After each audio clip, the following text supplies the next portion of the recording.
condition that I got from my mom's side of the family. Fortunately, my mom nor my grandmother have it, but my great-grandmother had signs of the condition. I started showing more signs of the condition about the age of 12. It was somewhere between 6th and 7th grade. I started getting a lot of migraines, and I started getting really dizzy and couldn't keep up with my friends at Bush. It affects my daily life. I'm just a lot weaker and a lot less, like, you have an energy scale, and I have half the normal energy scale of a normal human being sort of thing. And I can't keep up with my friends as much. I can't go out and do normal things like I used to. But it basically just like cuts my energy level in half, so I only do half of what a daily life person would do. A lot of medical assistant relies on the treatment and the medications I take. I take medications at every meal. I take one 5 to 6 times a day, which is about every 3 hours. I take a group of pills in the morning to help me with energy through the day. I take some at night to keep me asleep through the night after those energy pills during the day have kept me awake. And my ones at lunch are to help me a lot more, just to like rebuild everything and just kind of like have a moderate level, so I'm not too out of energy but not too full of energy.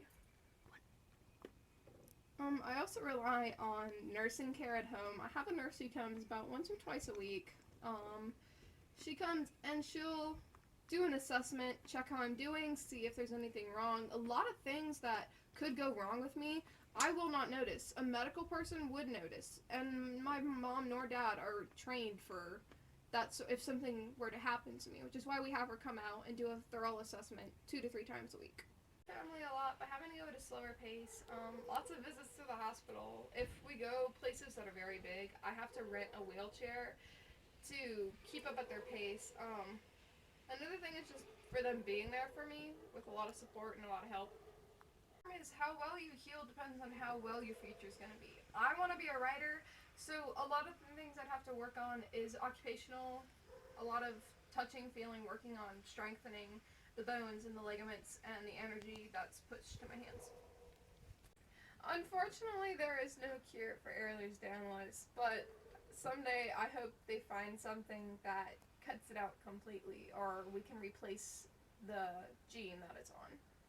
So the smallest injuries to you guys, like let's just say you tripped and fell, and you probably would have gotten up with bumps and bruises. I'd get up with broken bones, maybe even torn ligaments. The smallest things can be the biggest disaster in my life. Very, very, very flexible. I can do this.